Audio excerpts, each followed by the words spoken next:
Bismillahirrahmanirrahim. Assalamualaikum.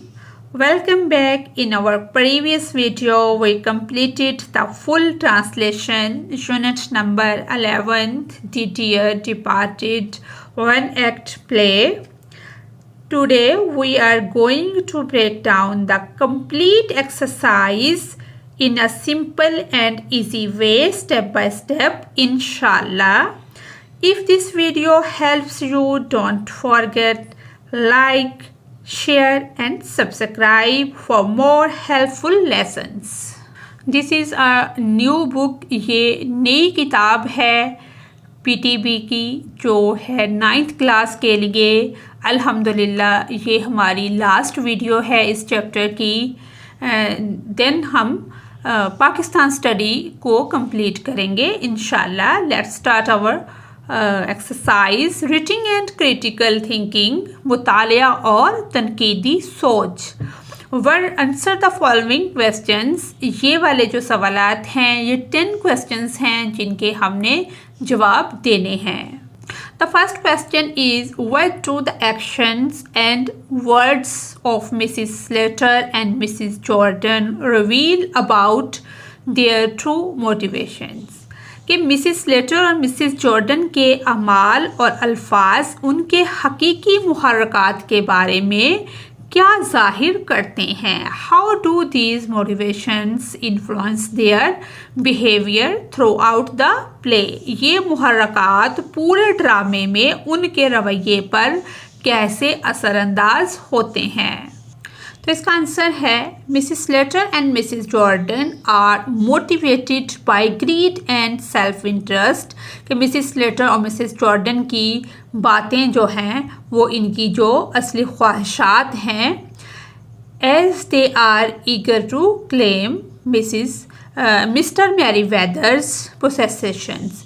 कि इनकी जो असली ख्वाहिशात हैं और इनके जो अमाल हैं वो लालच और ख़ुदगर्जी पर मबनी हैं। दिस ग्रीड, ये जो इनके अंदर लालच पाया जाता है, drives their actions making them act coldly and selflessly even after mister Merryweather's death. कि वो मरे हुए शख्स जो मिस्टर मैरीवेदर हैं, जो उनके वालिद हैं, उनके सामान पर कब्ज़ा करने की कोशिश करती हैं। ये उनका कब्ज़ा करना उनके सर्द और जो खुद गर्जाना रवैया है, खुद गर्ज वाला, उसको जाहिर करता है। The second question is, how does the conflict over mister मैरीवेदर्स possessions drive the plot of the play. कि मिस्टर मैरीवेदर के असासों का तनाज़ा ड्रामे के प्लाट को कैसे चलाता है। Why does this conflict reveal about the characters values and priorities. के ये तनाज़ा किरदारों के इक़दार और तरजीहात के बारे में क्या जाहिर करता है। The conflict over Mr. Merryweather's possessions drives the plot as both sisters complete to inherit his belongingness। कि मिस्टर मैरीवेदर के सामान पर तनाज़ा ड्रामे की कहानी को आगे बढ़ाता है क्योंकि जो दोनों सिस्टर्स हैं, बहनें हैं, उसके सामान की, उसके विरसे की ख्वाहिशमंद हैं। उनको उसके मरने जीने से कोई गरज नहीं है। This reveals their selfishness and lack of genuine family love as they prioritize material gain over affection.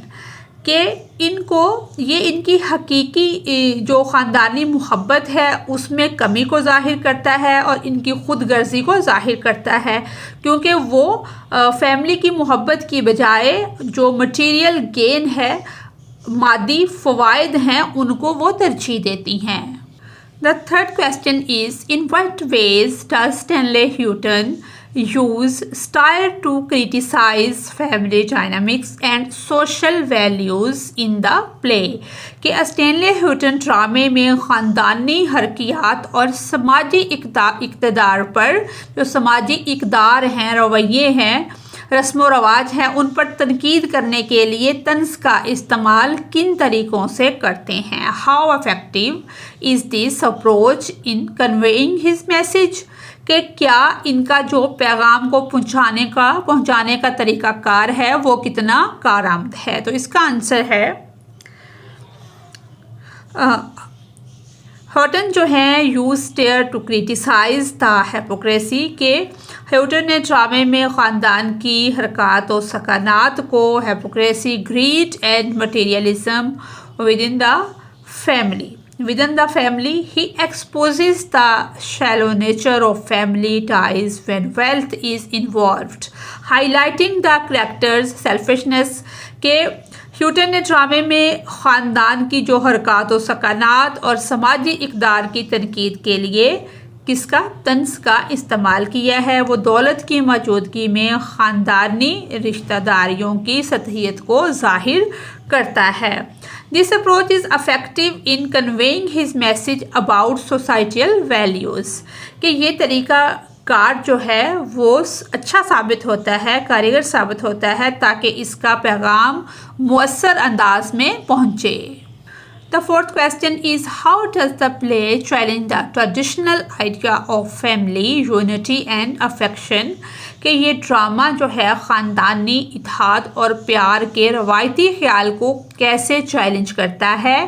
What does the dear departed suggest about the nature of family ties when material wealth is involved? कि जब मादी दौलत involve हो जाए, शामिल हो जाए, तो dear departed ख़ानदानी ताल्लुकात की नवीयत के बारे में क्या तजवीज़ करता है। तो इसका आंसर है the play challenges the idea of family unity by showing that the characters relationship are driven by greed rather than love के वो ग्रीड को प्रेफर करते हैं लव के मुकाबले में, रेदर देन लव के ड्रामा रवायती ख़ानदानी इत्तेहाद और मोहब्बत के तस्वर को चैलेंज करता है। The dear departed suggest that family ties are fragile when material wealth is involved, as the characters prioritize money over love and loyalty। कि वो कहता है कि जो डियर डिपार्टेड है ये ज़ाहिर करता है कि जब मादी दौलत शामिल हो जाए तो ख़ानदानी रिश्ता क्या होता है, कमज़ोर हो जाता है। और क्योंकि किरदार पैसे की मोहब्बत और वफ़ादारी को तरजीह देते हैं, पैसे को वो ज़्यादा तरजीह देते हैं, मोहब्बत और वफ़ादारी को इतनी तरजीह नहीं देते। पैसा जो है वो गालिब आ जाता है मोहब्बत और वफ़ादारी पर। The fifth question is, what role does the clock on the mantelpiece play in the story? कहानी में mantelpiece पर घड़ी क्या किरदार अदा करती है? How might it symbolize the character's attitude towards time, routine और इवन इनहेरिटेंस कि ये वक्त, मामूल और यहाँ तक के विरासत के बारे में किरदारों के रवैये की अलामत कैसे हो सकती है। तो इसका आंसर है the clock on the mantelpiece symbolize the passing of time and the inevitability of death के मेंटल पीस पर जो रखी घड़ी कहानी में वक्त के गुजरने और मौत के नागुज़ीर होने की अलामत है। It also represents the characters disconnections from meaningful relationships focusing instead of material wealth and routine के ये किरदारों के मानी खेज ताल्लुकात से अलहदगी की भी नुमाइंदगी करती है, क्योंकि वो मादी दौलत और मामूलात पर मरकूज़ हैं। उनको बिल्कुल भी इस चीज़ की परवाह नहीं है कि हमारे वालिद हैं, हमें अफसोस हुआ कि उसकी डेथ हुई, लेकिन वो क्या कहती हैं दोनों सिस्टर जो हैं कि जो भी हम ले सकते हैं वो ले लें, जो भी हमें मिलना है फौरी मिल जाए। The sixth question is, how does Victoria's character differ कि विक्टोरिया का किरदार जो है वो अलग क्यों है from the adults around her कि अपने इर्द गिर्द के जो बालिग लोग हैं या जो उसकी एज के लोग हैं उनसे मुख्तलिफ क्यों है। What does her perspective tell us about the younger generation's view of the family's behavior कि इसका नुक्ता नज़र हमें ख़ानदान के रवैये के बारे में, नौजवान नस्ल के नज़रिए के बारे में क्या बताता है। तो इसका आंसर है Victoria differs by showing innocence and honesty unlike the adult who are motivated by greed and selfishness.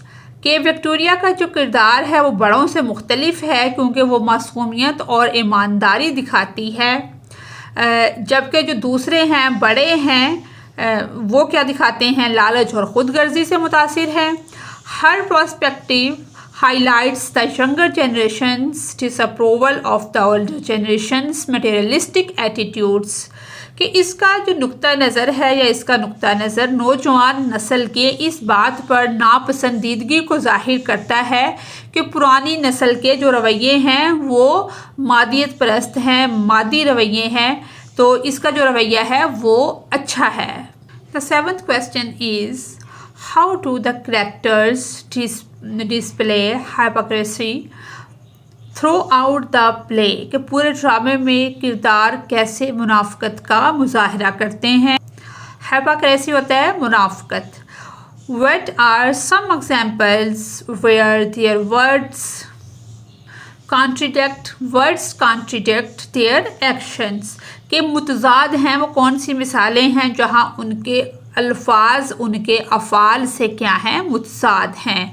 तो इसका आंसर है the characters show hypocrisy by claiming to care about Mr. Merryweather while fighting over his possessions।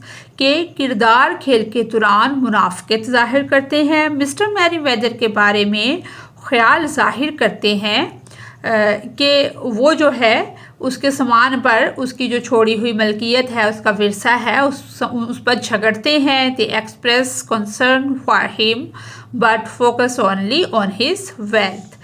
वो इसकी फ़िक्र ज़ाहिर करते हैं लेकिन सिर्फ जो उनकी तवज्जो है वो दौलत पर मरकूज़ है। The eighth question is how does the setting of the play, a single confined living room, affect the way the characters interact with each other।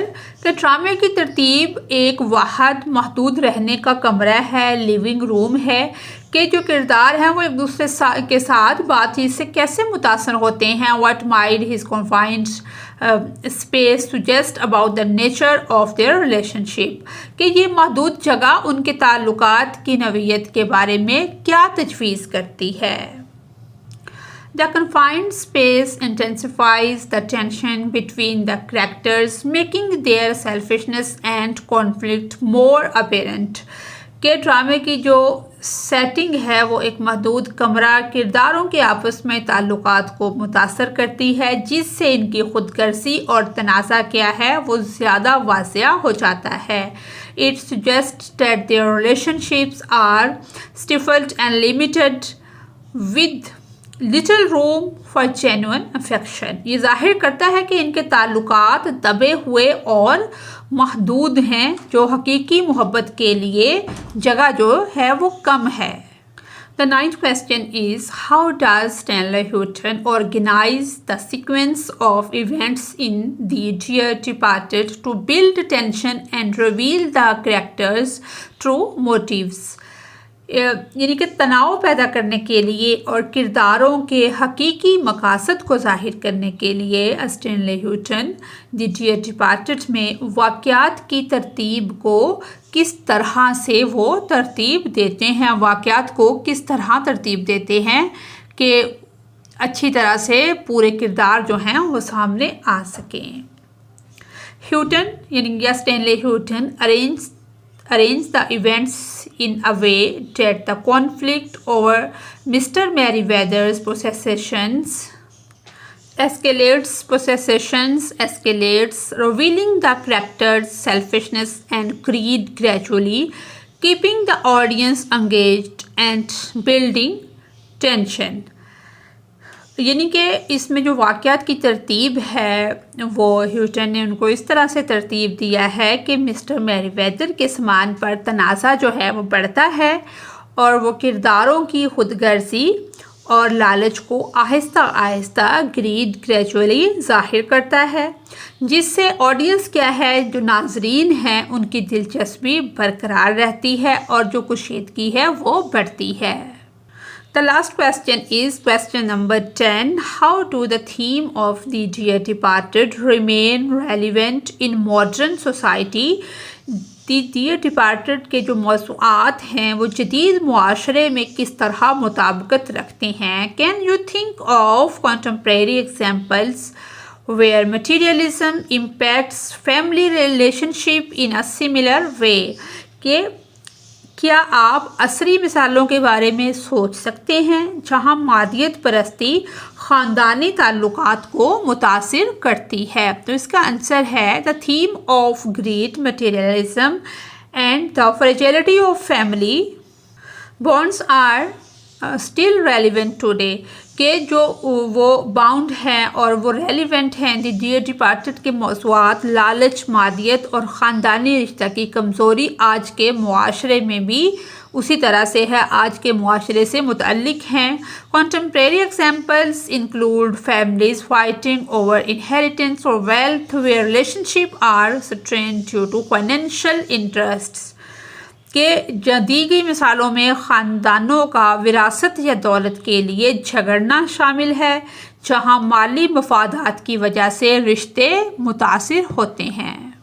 The B point is choose the correct options for each questions. हर सवाल की हमने दुरुस्त जो option है उसको choose करना है। What does the behavior of Mrs. Slater and Mrs. Jordan primarily reveal about their characters? तो इसका जो करेक्ट आंसर है करेक्टर्स वो ये है the value material wealth over family bounds. के उनके नज़दीक क्या है, सिर्फ दौलत ही सब कुछ है, ना कि प्यार मोहब्बत या फैमिली की जो बाउंड्स होते हैं जिनसे क्या होता है रिलेशन कायम रहते हैं, वो चीज़ बिल्कुल भी नहीं है। The second statement is why is the setting of a single room the living room significant in the play. के जो सेटिंग है सिंगल रूम की उसकी अहमियत क्या है? तो इसका सही आंसर है B, it creates an intimate space where the characters true nature are revealed. The third statement is how does Victoria's reaction differ from the adults when discussing Mr.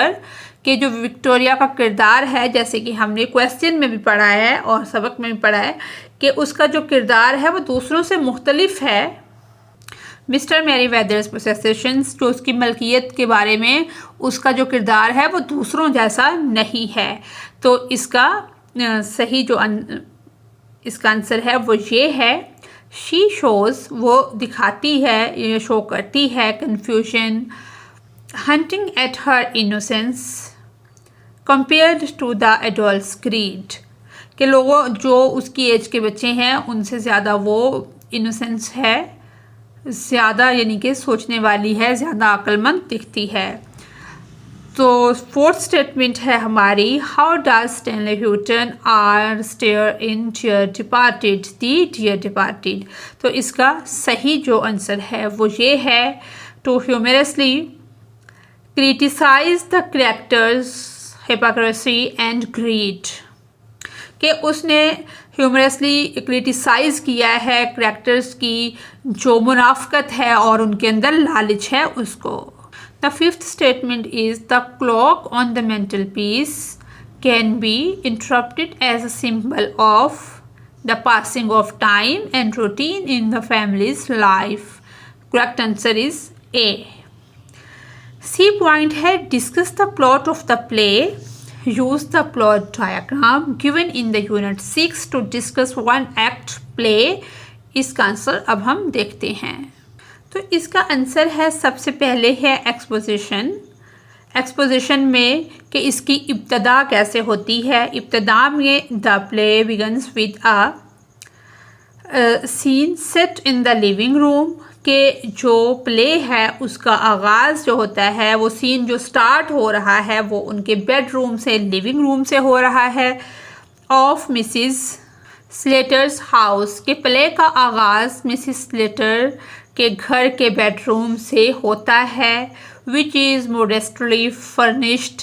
ये जो बेडरूम है एक सादा अंदाज में सजाया गया है। Mrs Slater and her husband Henry are preparing to deal with the recent death of her father. कि मिसिस स्लेटर और उनके शोहर जो हैं हेनरी, वो अपने वालिद मिस्टर एबल मेरीवेदर की हालिया मौत के साथ निपटने की तैयारी कर रहे हैं। वो एक डील बना रहे हैं कि इससे किस तरह से निपटा जाए। It is revealed that mister Merryweather has died and the family is focused on dealing with his belongings.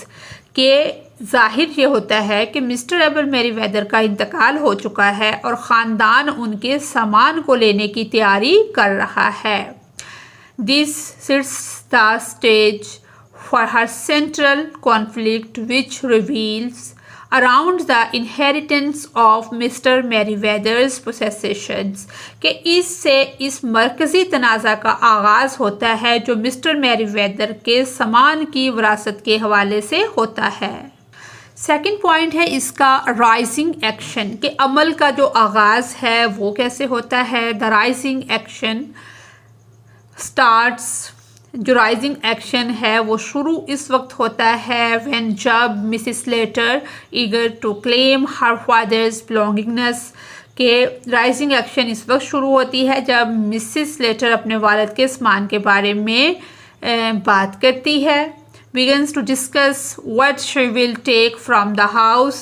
वो ये फैसला करती है कि वो अपने साथ सामान में वो क्या लेगी। हर सिस्टर, उसकी सिस्टर क्या लेगी। मिसिस जॉर्डन अराइव, जब उसकी बहन जॉर्डन जो हैं वो आती हैं। एंड बोथ वुमेन, और दोनों जो ख़वातीन हैं, engage in a series of conversation, वो बातों में लग जाती हैं about what they expect to inherit। कि वो विरसे में क्या एक्सपेक्ट करती हैं, क्या लेना चाहती हैं, वो विरासत हासिल करने की तवक्को रखती हैं। The tension rises as both sisters try to claim their father's possessions, specially his clock which holds sentimental and material value, and audience sees the hypocrisy and greed of the characters setting up the dramatic conflict। के वो जो घड़ी पे तनाव इस वक्त बढ़ता है, कॉन्फ्लिक्ट ज़्यादा होता है जब दोनों बहनें अपने वालिद की कीमती चीज़ों पर दावा करना शुरू करती हैं। ख़ास तौर पर जो घड़ी है, जो जज्बाती और मादी तौर पर बहुत अहमियत रखती है कि उसकी मटीरियल वैल्यू जो है वो ज़्यादा है। इसके ज़रिए किरदारों की लालच और मुनाफ़क़त ज़ाहिर होती है, जो तनाज़े को मज़ीद आगे बढ़ने का इशारा है या मज़ीद आगे इस प्ले को बढ़ाती है। क्लाइमैक्स यानी कि अरूज का जो लम्हा है, the climax occurs when it is revealed that mister Merryweather is not actually dead. के अरूज का लम्हा उस वक्त आता है जब ये पता चलता है कि मिस्टर मेरीवेदर जो हैं वो उनकी डेथ नहीं हुई। He has been laying unconscious in the bedroom but is still alive. कि वो मिस्टर मेरीवेदर जो हैं वो मरे नहीं हैं, बल्कि वो बेदार नहीं होने की हालत में बिस्तर पर पड़े थे। This discovery shifts the entire discussion of the play and exposes the characters true nature. ये इंकशाफ जो है वो पूरे प्ले की सिमत को बदल देता है और किरदारों की हकीकत को बेनकाब करता है। The shock of this revelation forced the characters to confront the fact that their greed and selfishness have been leading their actions। कि इसके ज़रिए ख़ानदान की लालची और ख़ुदगर्ज़ी का पता चलता है, उनके किरदार बेनकाब होते हैं और ये इंकशाफ होता है कि वो मरे नहीं हैं, बल्कि वो नीम मुर्दा हालत में बेहोशी में पड़े हुए थे और सब ने समझ लिया था कि वो मर चुके हैं। इसके बाद है फॉलिंग एक्शन, मसलन के अमल का जो जवाल है वो किस तरह से आता है। After the revelation the character scramble to adjust to the situation. इस इंकशाफ के बाद किरदार नए हालात में एडजस्ट होने की कोशिश करते हैं। There is an awkward and uncomfortable moment as they try to explain their behaviour. वो अपने बुरे रवैये को समझने की कोशिश करते हैं और ये एक अजीब और गैर आरामदेह लम्हा होता है। The fallout from the earlier conflict, particularly about the inheritance, becomes apparent and the character's attitude are exposed as self-centered and hypocritical. यानी कि विरासत के बारे में उनके साबका तनाज़ा की अवाक़ब सामने आती हैं और किरदारों की खुदगर्जी और मुनाफ़क़त के असरात वाज़िया हो जाते हैं। रेजोल्यूशन यानी कि हल जो है वो क्या है? द रेजोल्यूशन अकर्स, हल इस वक्त आता है व्हेन जब मिस्टर मैरीवेदर अवेयर, वो जान जाते हैं of how his daughters have treated his death and possessions, कि उनकी जो बेटियां हैं वो उनको समझो के मार चुकी थी और उनकी विरासत को लेने की बातें कर रही थी। Decide to take control of his affairs. In the end, आखिर में the characters are left to deal with the consequence of their action and the play ends with an ironic twist where his selfishness of the family leads to a hollow and unsatisfactory resolution।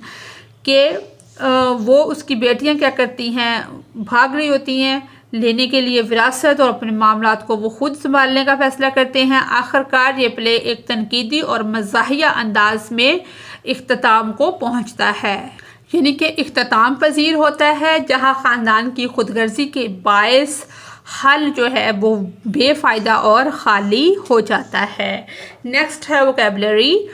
हमने क्या करने हैं, इन words के connotative और जेनोटेटिव meaning जो हैं वो find out करने हैं। ये वाले वर्ड हैं हमारे precocious. First word is precocious यानी कि developing early, specially in term of intelligence और एबिलिटी, यानी कि अपनी एज से ज़्यादा अक्लमंद या सलाहियत का होना।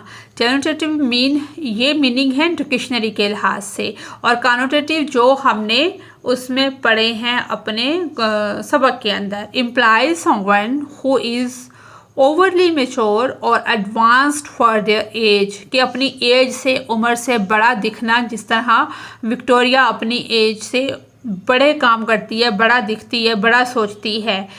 गैलिवेंटिंग, travelling around in search of pleasure और इंटरटेनमेंट, कि ट्रैवल करना, इर्द गिर्द खुशी को या तफरीह को तलाश करना। सुजेस्ट्स रेकलेस और care free venturing often implying इररिस्पॉन्सिबिलिटी।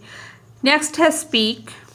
SPAC, ये स्पैक पढ़ा जाएगा। स्पैक का मतलब होता है धब्बा, आ टिनी स्पॉट और मार्क, एक छोटा सा नुक्ता या निशान।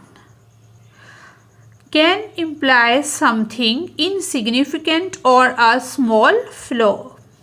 ब्यूरो, जैसा कि हमने सबक में पढ़ा है, आ पीस ऑफ फर्नीचर का एक पीस या टुकड़ा विद ड्रॉर्स, जिसके ऊपर दराज लगे होते हैं। टिपिकली यूज्ड फॉर राइटिंग, जो आमतौर पर लिखने के लिए, जिस पर बैठकर हम बेहतर तरीके से लिख सकते हैं। और स्टोरिंग आइटम्स, या उसमें आइटम्स वगैरह स्टोर किए जा सकते हैं। सुजेस्ट ऑफिशियल वर्क, ये अमूमन ऑफिस के काम के लिए सुजेस्ट किया जाता है। ऑर्गेनाइजेशन और administrative task. Impassive, not showing और फीलिंग इमोशन, एक्सप्रेशनलेस, जिसका कोई एक्सप्रेशन ना हो। कैन इम्प्लाई कोल्डनेस और अ लैक ऑफ एम्पैथी, यानी कि हमदर्दी से खाली होना।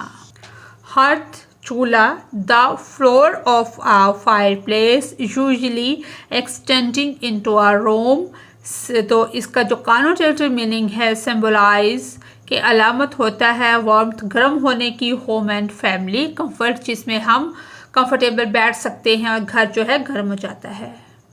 बी पॉइंट है चूज द करेक्ट ऑप्शन, सही ऑप्शन का हमें इंतखाब करना है। एंटोनिम कहते हैं मुतरादफ को, जो कि उल्ट हो, मुतरादफ नहीं, जो उसके उल्ट होता है, मुतजाद होता है। जैसे शैबी कहते हैं गंदे को, और एलिगेंट कहते हैं खूबसूरत को। इसी तरह से इम्प्रेसिव जो है वो बेअसर है, और एक्सप्रेसिव जो इसका सही आंसर है वो बाअसर है। थर्ड वन है डेलिकेट। डेलिकेट का एंटोनिम जो है वो टफ है। और फोर्थ नंबर पर है प्रिकॉशियस जिसका है बेल्टेड। और फिफ्थ नंबर पर है हार्टिनेस जिसका है इंडिफरेंस। नेक्स्ट सी पॉइंट है कि हमने ये वाले जो रूट वर्ड्स दिए गए हैं इनसे और वर्ड बनाने हैं। ये एक एग्जांपल दी हुई है तो इसको हम बनाते हैं। फर्स्ट वर्ड है colour. Colour, coloured, colourful, colouring, discolour. Count, count, counter है, काउंटिंग है, काउंटेबल है, काउंटलेस है, miscount. Play, play, playful, played, playing, replay. Work, work, working, worker, workplace, workshop, rework. Faith, faith, faithful, faithfully, faithfulness, unfaithful.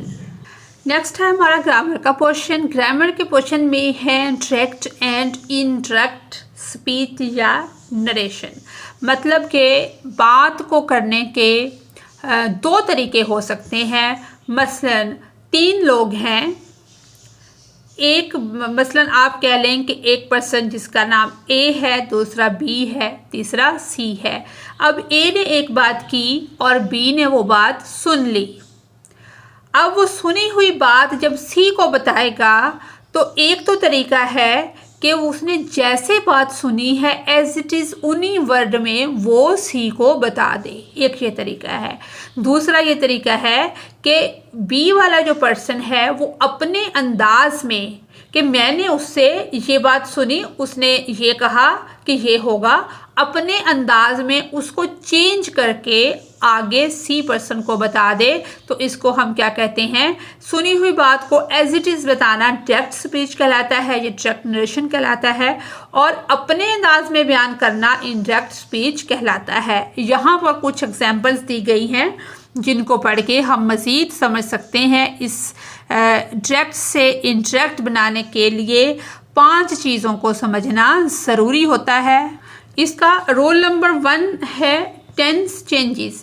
सबसे पहले जो tense पाया जाता है उसको हम चेंज करते हैं। जैसे वो लव आवर कंट्री तो दे लव्ड देयर कंट्री, ये टेंस की तब्दीली होती है कि सेंटेंस के अंदर जो टेंस है present tense becomes past tense and past tense become past perfect tense. इसी तरह से प्रेजेंट और दूसरों की तब्दीली भी हम इसी तरह से करते हैं, इनके इसका टेंस चेंज होता है। उसके बाद प्रोनाउंस चेंज के pronouns in direct speech must change according to the subject of the reporting sentences. और रिपोर्टिंग और रिपोर्टेड क्या होते हैं, ये वाले जो फ़िक्रे हैं, दे सेड उसने कहा, ये स्पीकर ने जो बात की है, जो कही है, वो बात जो है, ये अल्फाज जो बोले हैं, ये अल्फाज इक्तबास के निशान में रखे जाते हैं जिनको उल्टे कॉमा भी कहते हैं, उल्टे कॉमे या इन्वर्टेड कॉमर्स भी कहा जाता है। जैसे ये वाले कॉमर्स लगे हुए हैं, ये वाले, ये और ये जो हैं, इनको इन्वर्टेड कॉमर्स कहा जाता है कि उसने कहा कि मैं खुश हूँ। इसको कहते हैं इन्वर्टेड कॉमर्स। यानी कि फर्स्ट जो चेंज है वो है टेंस की चेंज, सेकंड चेंज है प्रोनाउन की चेंज। उसके बाद जो टाइम एक्सप्रेशन चेंजेस हैं वो होती हैं। Words like today change to that day, tomorrow change हो जाएगा tomorrow to the next day. इस तरह से काफ़ी वर्ड हैं जिनको चेंज करना पड़ता है।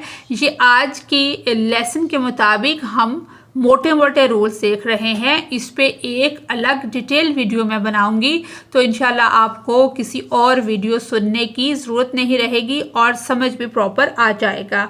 उसके बाद जो इसके अंदर टाइम एक्सप्रेशन हो गया, क्वेश्चंस होते हैं, जो सेंटेंस स्ट्रक्चर होता है वो चेंज होता है when transforming a question into indirect speech.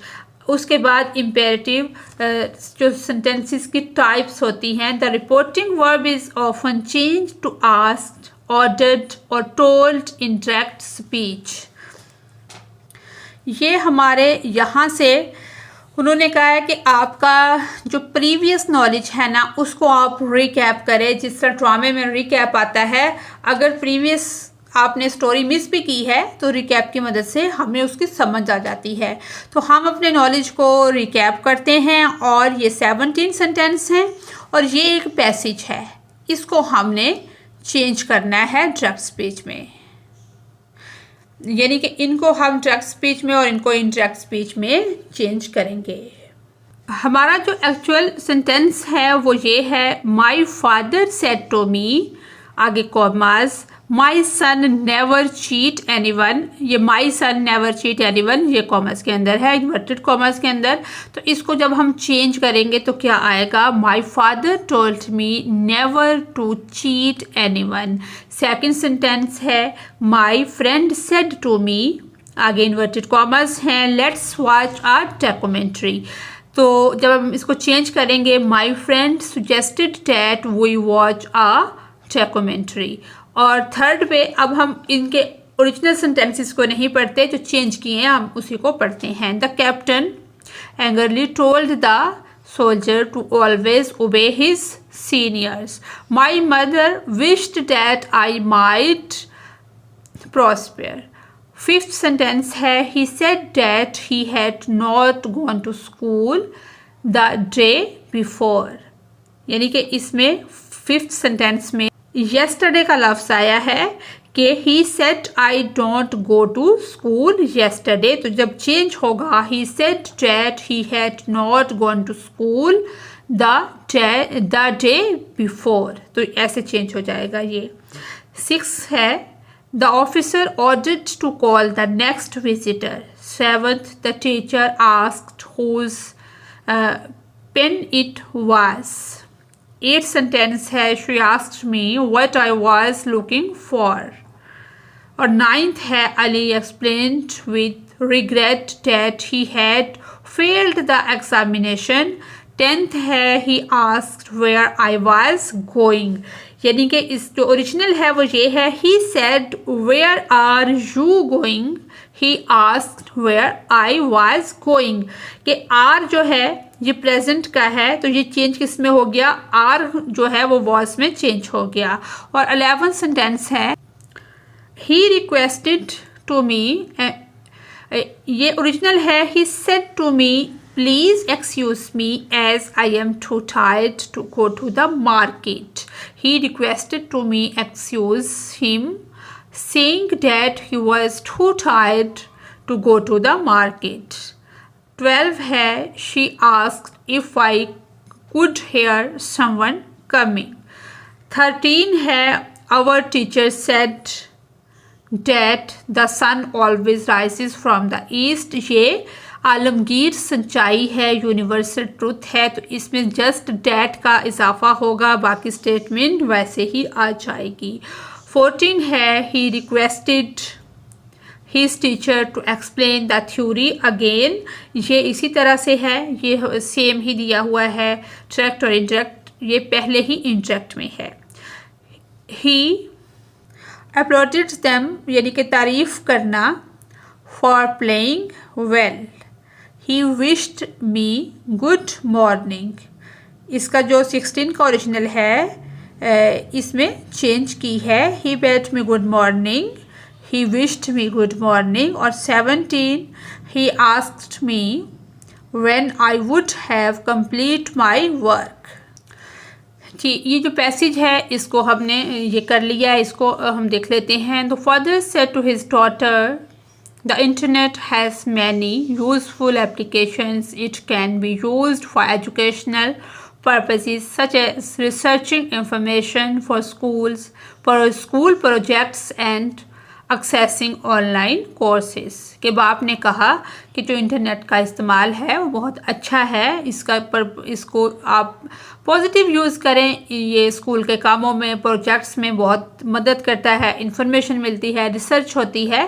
तो इंटरनेट के यूज़ की बात हो रही है, फादर कह रहा है अपनी बेटी से। Father said to his daughter, the internet is also a valuable tool for communication. ये बातचीत करने के लिए भी बहुत अच्छा है। Allowing people to stay in touch with friends and family through email and social media. Social media और ईमेल के ज़रिए हम सबसे कम्युनिकेशन कर सकते हैं, बातचीत कर सकते हैं, राब्ते में रहते हैं। हाउएवर इट इज़ इम्पोर्टेंट, जबकि ये इम्पोर्टेंट है, ये ज़रूरी है, to use the internet responsibly, कि हम इसको ज़िम्मेदारी से इस्तेमाल करें। ये नहीं कि इसका बेधड़क इस्तेमाल करें, जो इसमें आए देखें या जो दिल करे देखें, ऐसा ना करें। यू नीड टू बी, तुम्हें ज़रूरत है, caution about sharing personal information, कि तुम्हें मोहतात रहना चाहिए अपनी पर्सनल इंफॉर्मेशन जब आप शेयर करो। I suggest that you balance your internet use, कि मैं सजेस्ट ये करता हूँ कि इंटरनेट के इस्तेमाल को बैलेंस रखा जाए, उसका मुतवाज़न इस्तेमाल किया जाए, तवाज़न रखा जाए with other activities such as reading books, playing outside and spending time with family। इसके बाद है हमारी ओरल कम्युनिकेशन स्किल्स। इसमें हमने ज़ुबानी गुफ्तगू की मुहारतें जो होती हैं वो सीखनी होती हैं, बात करने की। यानी कि इसमें यह बताया गया कि इस खेल पर ज़ुबानी बहस के ज़रिए जवाब दें। यानी कि ये वाले क्वेश्चन हैं कि respond to the play through oral discussion. यानी कि what is the main idea और कॉन्फ्लिक्ट इन दिस सेक्शन, कि इस सेक्शन का मेन आइडिया और जो बेसिक कॉन्फ्लिक्ट है वो क्या है। हम थोड़ा थोड़ा इस पर डिस्कस कर लेते हैं कि जो मेन कॉन्फ्लिक्ट है इसका तसादुम इसमें पाया जाता है, जो तजाद पाया जाता है वो किसके गिर्द रवील करता है, घूमता है। ग्रीड है, मटेरियलिज्म है फैमिली रिलेशनशिप्स के दौरान, और हाईलाइट किया गया है किरदारों को कि किस तरह वो अपना एटीट्यूड जो है वो मनी के बारे में चेंज करते हैं, कि उनका जो एटीट्यूड है वो फैमिली के साथ पैसों के बारे में, विरासत के बारे में कैसे चेंज होता है। और इसमें क्या डिटेल और डायलॉग जो है कैरेक्टर का जो ट्रू मोटिवेशंस और एटीट्यूड है वो क्या है, इसमें डिटेल है इस प्ले के अंदर कि in the play characters like Mrs Slater and Mrs Jordan display selfishness. वो जो किरदार अदा करती हैं वो ख़ुद गर्जी पर मबनी होता है, अपने वालिद को मार देती हैं मरने से पहले ही, और उनकी डिस्कशन जो है वो मलकियत के बारे में होती है। तो ये चीज़ें हम इसमें बता सकते हैं, यहाँ से देख के आप इसको याद कर लें। अगर प्ले से आपको डायरेक्टली आपके माइंड में बैठ जाती हैं तो बहुत अच्छी बात है। उसके बाद ग्रुप प्रेजेंटेशन है, इसमें मसलन कि एक बच्चा वो कुछ स्पेसिफिक सेंस से बात करेगा, उसका थीम होगा उसमें, तो आपने उसको समझना है कि उसकी बिलोंगिंगनेस के बारे में वो कैसे बात करता है और क्या टॉपिक है उसका, क्या वो कहना चाहता है। इस तरह से ग्रुप डिस्कशन क्लास में हो। अब क्या है कि होल क्लासरूम डिस्कशन में आपने पार्टिसिपेट करना है, और ताकि आपकी जो ओरल कम्युनिकेशन स्किल है वो इम्प्रूव हो। नेक्स्ट है कि मतन पर जवाब दें और मुख्तसर कहानियाँ सुनाएं और किरदार अदा करें, कि आपने सबक को पढ़ना है, उसके बारे में सवाल जवाब करने हैं। छोटी छोटी स्टोरीज़ जो हैं वो आपने सुनानी हैं इंग्लिश में, और रोल प्ले करने हैं। जिस तरह से मुख्तलिफ़ तरह से आप इसमें रोल प्ले कर सकते हैं। कोई भी आप स्टोरी ले लें, उसका रोल आप प्ले करें, उसके बारे में अपनी परफॉर्मेंस दें। नेक्स्ट है राइटिंग स्किल्स। ये लिखने की तहरीरी जो मुहारतें हैं, इसमें करना ये है कि प्ले राइटिंग के मैकेनिक्स जो हैं, ढांचा है, मुकालमा है, नुक्ता चेन है और स्टेज डायरेक्शंस जो है उनकी शनाख्त की आपने मशक करनी है। फिर इन मराहल की पैरवी करते हुए प्ले फॉर्मेट में इसको लिखना है कि कैसे प्ले लिखते हैं। जैसे रीड द फॉलोइंग, आपने जो मुदज्जा झेल इक़्तिबास यहाँ पे दिया गया है, मिसिस स्लेटर है, मिसिस जॉर्डन है, हेनरी है, सीन है, ये सब कुछ क्या है, इनको आपने पढ़ना है और इस बात पर आपने तवज्जो मरकूज़ करनी है कि किस मंजर को किस तरह तरतीब दिया गया है। ये तरतीब देखने के बाद आपने इन करैक्टर्स को, इन चीज़ों को जहन में रखना है कि इसमें क्या है। करैक्टर्स हैं, डायलॉग है, और इसमें पंक्चुएशंस जो यूज़ हुई हैं, स्टेज डायरेक्शंस क्या हैं। फिर आपने दूसरे नंबर पर क्या है कि मैकेनिक्स की शनाख्त करें, इन चीज़ों की आपने शनाख्त करनी है। शनाख्त के अंदर आइडेंटिफाई द मैकेनिक्स जो हैं उसमें डायलॉग है, पंक्चुएशन है, स्टेज डायरेक्शन है, इनको आपने आइडेंटिफाई करना है। फिर यानी कि यहाँ पे क्वेश्चन नंबर 3 है कि एक ग्रुप हो जिसके साथ आपने बहस करनी है कि ये अनासर किस तरह मिलकर एक दिलचस्प और काबिल फ़हम मंजर तख्लीक करते हैं। तो ये आपकी ग्रुप डिस्कशन हो जाएगी। फिर जो आपने उसके अंदर मैकेनिक्स होंगे और उसकी आपने शनाख्त की है उनका इस्तेमाल करते हुए एक मुख्तसर मंजरनामा आपने लिखना है ताकि आपको लिखने की प्रैक्टिस हो सके। जैसे हमने पूरा प्ले पढ़ा उसकी एक्सरसाइज हम कर रहे हैं। तो करैक्टर मसलन मुख्तलिफ आप ले सकते हैं। अब आप जो लिखेंगे उसी बेस के ऊपर एक अलग स्टोरी लिखेंगे, फिर उसको डिफ़ाइन करेंगे। उसके अंदर जॉन, सारा, टॉम मुख्तलिफ करैक्टर हो सकते हैं। तो इन करैक्टर्स ने क्या किया, क्या डिस्कशन की, क्या बात हुई, ये आप जो स्टोरी मरतब करेंगे उसके फिर आप करैक्टर बनाएंगे। फिर आपने क्या करना है कि अपने मंजर को पेश करें या शेयर करें कि जो आपने स्टोरी बनाई है फिर उसके करैक्टर उसको आप प्ले की फॉर्म में ले आए हैं। फिर आपने उनको ये बताना है, पेश करना है वो मंज़र कि वो वाज़िया हो, दिलचस्प हो, मौसर तरीके से आपने किया है ताकि आप एक 1 एक्ट प्ले क्या होता है उसमें शॉर्ट करैक्टर्स होते हैं तो 5-4 करैक्टर या 3 करैक्टर का एक आप छोटा सा प्ले स्टोरी लिख सकते हैं। फिर उसके बाद उसको प्ले में कन्वर्ट कर सकते हैं। जैसे परफॉर्म एंड रिफ्लेक्ट में डायलॉग आ जाएगा सबसे पहले, फिर पंक्चुएशन है, स्टेज डायरेक्शन है, रिफ्लेक्शन है, ये चीज़ें हम इसमें कर सकते हैं। फिर बी पॉइंट है कि मुख्तलिफ किरदारों के दरमियान मकालमा लिखने की मशक करें। जैसे हम लिखते हैं कि एक बंदे का हम नाम लिखते हैं, फिर उसकी बात लिखते हैं जिसमें बयानिया और हदायतकार के नोटिस के आदाब इस्तेमाल हों। Follow the steps, in steps को हम फॉलो कर सकते हैं। चूज़ अ सिनेरियो, एक आपने मंजर सिनेरियो एक चीज़ ले ली जिसमें मल्टीपल करैक्टर्स हों और इसमें क्या है कोई डिसएग्रीमेंट हो जाए, फैमिली के दौरान कोई डिस्कशन हो जाए, फ्रेंड्स के दरमियान कोई प्लानिंग हो जाए, तो कुछ भी हम इसका कर सकते हैं। क्रिएट करैक्टर्स हम करेंगे, सेट द सीन देखेंगे, राइट द डायलॉग होगा कि फिर उसके बाद हम ऐड बैकग्राउंड नरेशन ऐड करेंगे और फिर क्या है इसको हम चेक करेंगे कि कौन कौन से हमने फॉलो किया है, रिव्यू वर्क जो है किस किस चीज़ को, कौन कौन सी चीज़ इसमें इंक्लूड हुई है, कौन सी रह गई है, उसको हम चेक कर लेंगे। जो नहीं इंक्लूड हुई उनको वापस हम ऐड कर लेंगे। यहाँ पर भी जैसे हमने सना का, आमिर, हिना, इस चीज़ के बारे में भी हम एक छोटा सा वो लिख सकते हैं। छोटी सी स्टोरी बनाई, फिर उसका स्क्रिप्ट लिखा डायलॉग की फॉर्म में, फिर उसको रिव्यू किया। तो इसको हम ऐसे बना सकते हैं कि एक हमने सिनेरियो एक चीज़ ले ली कि एक क्या है डिसएग्रीमेंट है बिटवीन फैमिली के जो मेंबर्स हैं उनके दौरान ओवर अ डिस्कशन अबाउट कि वो अपने घर का जो हाउस है उसको सेल करते हैं, बेचना चाहते हैं या नहीं बेचना चाहते। तो इस पे हमने किया है। करैक्टर्स इसमें हम कोई भी डाल सकते हैं, कोई भी आप नाम रख सकते हैं, सना, आयशा, अली या कुछ भी रख ले। तो आगे उनको देने हैं हमने सीन कि एक ये सीन है उसको दिया कि लिविंग रूम है, फैमिली का हाउस है, या शाम के वक्त जैसे लोग पार्क में बैठे होते हैं, अपने घर के हॉल में बैठे होते हैं, तो इस तरह का सीन भी हम कर सकते हैं। तो ये एक लिखा हुआ स्क्रिप्ट है आपके सामने, इसको आप फॉलो कर सकते हैं। यानी कि यहाँ तक ये सारे किरदार जो आपस में बातें वगैरह करते हैं वो हमारी हो गई और उसके बाद हमने उसको रिव्यू कर लिया, चेक कर लिया कि ये ठीक है, ये होनी चाहिए। अगर कोई हम तब्दीली करना चाहते हैं तो वो भी हम कर लेंगे।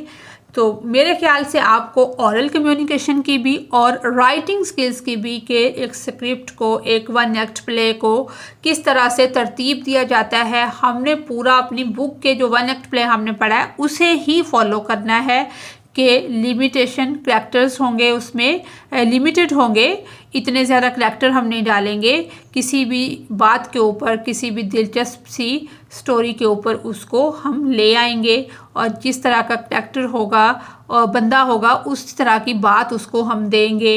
मसलन कुछ बच्चे तेज़ होते हैं, फुर्तीले होते हैं, कुछ हर तरह के लोग जिस तरह से होते हैं, ताकि उसके अंदर एक स्क्रिप्ट के अंदर एक जान पैदा हो और जब आप उसको प्ले करें तो वो देखने वालों को बहुत अच्छा लगे। जी, इसी के साथ हमारी जो वीडियो है वो भी मुकम्मल होती है और बुक भी मुकम्मल होती है। तो इंशाल्लाह नेक्स्ट वीडियो में हम मिलेंगे।